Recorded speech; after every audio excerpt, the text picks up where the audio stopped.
여러분 혹시 그런 말 아시나요?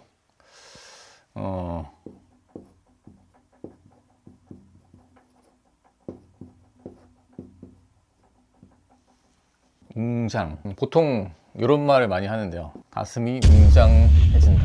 뭔가 엄청나게 장엄하고 대단하고 경이로운 광경을 목격했을 때 가슴이 웅장해진다. 제가 책을 읽다가 갑자기 가슴이 웅장해지는 경험을 해서 그 말씀을 한번 들어보려고 해요. 딱 2권의 책을 읽고 가슴이 웅장해졌다. 어떤 책이냐면 힌두교 경전인 우파니샤드 그리고 프로이드의 꿈의 해석, 2권의 책이 제 가슴을 웅장하게 만들었어요. 제가 여러분들의 그 독서에 관한 이 세계관을 그 우주 차원까지, 이 세상에서 가장 장엄한 차원까지 확장을 시켜드릴게요. 이 2권의 책을 바탕으로 해보겠습니다. 오늘 말씀을 잘 들으시고 그 독서에 대한 그 패러다임 자체를 깨부수고, 마치 BTO라는 말에 담긴 것처럼요. 브레이크 디 오디나리잖아요. 우파니샤드랑 꿈의 해석을 통해서 브레이크 디 오디나리를 할 수 있을 거라고 장담합니다. 지금 하려는 게 뭐냐면 책이라는 매체 그리고 독서라는 행위 자체의 그 우주를 한번 그려보려는 거예요. 제가 제일 잘하는 게 항상 큰 그림을 그리는 작업이잖아요. 독서라는 세계관을 한번 그리고 이 판을 완전히 새로 짤 수가 있어요. 이게 일종의 독서라는 세계라고, 세계를 이제 개념으로서 그림으로 그려본 거죠. 이 2권을 읽고 이 판을 읽을 수가 있게 됐습니다. 저는 항상 뭘 하든, 뭐 독서든 학교 공부든 직장 생활이든 직장 인간관계든 가족 생활이든 이 판을 그려놓고 이 판의 규칙을 이해하는 게 어떤 일이든 간에 시작하는 단계에서 가장 중요하다고 봐요. 뭐 예를 들면 내가 축구 경기장에 들어가서 농구를 한 것처럼 공을 손으로 짚고서 공을 던지면 바로 아웃이죠. 이 판을 제대로 읽지 못하고 임하면 축구 경기장에 들어가서 공을 던지려고 하는 그 이상한 시도를 하게 되는 겁니다.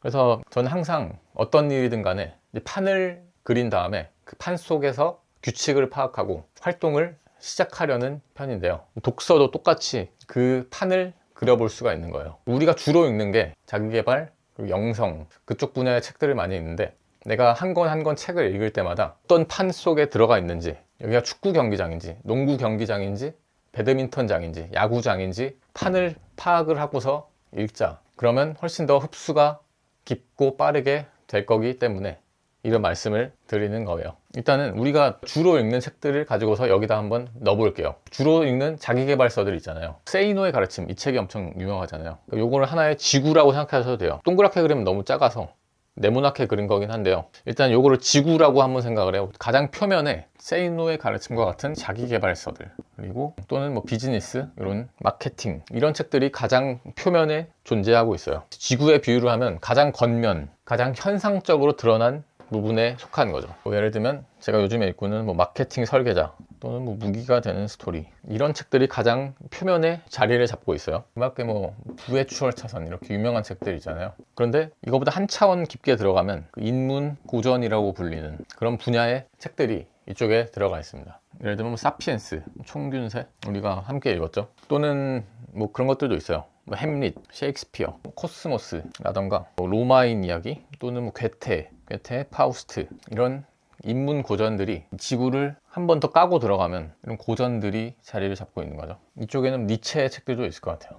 자라투스트라는 이렇게 말했다, 쇼펜하우어, 이런 유명한 철학자들, 이런 책들도 있는 것 같고요. 이런 것들이 우리가 주로 많이 읽는 책들이잖아요. 그런데 제가 우파니샤드랑 그 프로이드의 꿈의 해석을 읽으면서 이걸 발견했어요. 여기에 이제 중핵이 있구나. 마치 지구에도 핵이 있는 것처럼요. 중핵. 여기에 바로 우파니샤드가 있구나. 우리가 주로 읽는 책들, 그리고 일반적으로 접하는 책들이 많이 있는데, 이 모든 책들에서 나오는 이론, 스토리, 원리, 진리, 그런 것들의 근본이 있었구나. 우파니샤드 말고도 사실 더 있긴 해요. 뭐 성경, 도덕경, 불경, 금강경, 반야심경, 이런 것들이 뿌리를 이루고 가지치기를 해 나오면서 이런 수많은 책들이 나온 거구나. 제가 프로이드의 꿈의 해석을 읽고 충격받은 게 뭐냐면 꿈의 해석의 자리예요. 꿈의 해석이 어떤 역할을 해주냐면, 여기 사실은 한 칸이 더 있는 거죠. 이 중간에 뭐가 있냐면 프로이드가 있구나. 그리고 칼 구스타프 융, 이런 심리학자들이 중간에서 브릿지 역할을 해줬구나. 저는 이제 꿈의 해석을 읽은 거고요. 이분들의 책은 이제 계속적으로 가능한 한 많이 읽으면 읽을수록 좋다,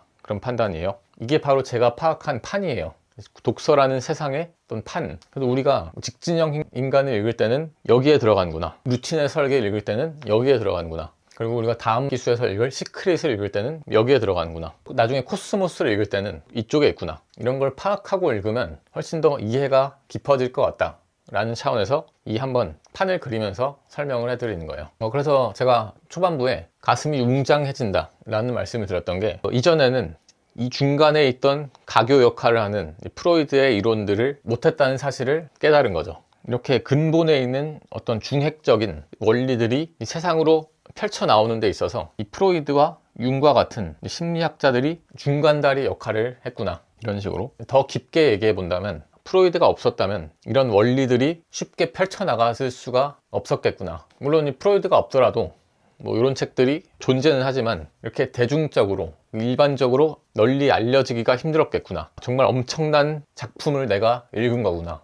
라는 깨달음을 오면서 가슴이 웅장해졌다 라는 말씀이에요. 프로이드의 무의식 이론이 정립되지 않았다면 우리가 이 니체의 이론을 더 이해하기가 어려웠을 거고, 쇼펜하우어의 철학을 이해하기가 어려웠을 거고, 괴테의 파우스트에 들어가 있는 심오한 인간 심리의 원리를 이해하기가 어려웠을 것 같다. 이 두 권의 책을 읽고 읽어낸 이 독서라는 세상의 거대한 판이에요. 그 내용을 간단하게 말씀드리면, 우파니샤드에는 말로 설명하기가 어려운 원리들이 쓰여 있어요. 예를 들면 이 세상의 모든 것의 근원이 되는 것은 브라만이라고 하는데, 그 브라만이라는 초월적인 근원은 이 세상의 모든 것에 존재하면서도 어느 곳에도 존재하지 않는다. 그게 바로 이 세상이 발생한 원리이다. 그런 이 진리를 말하고 있고요. 저는 이런 말들을 읽으면서 이거는 도저히 인간이 썼을 수가 없다. 이 세상에 있는 존재를 논하는 책이 아니라 이 세상에 없는 존재를 논하는 책이구나. 그런 점에서 이제 가슴이 웅장해졌다. 이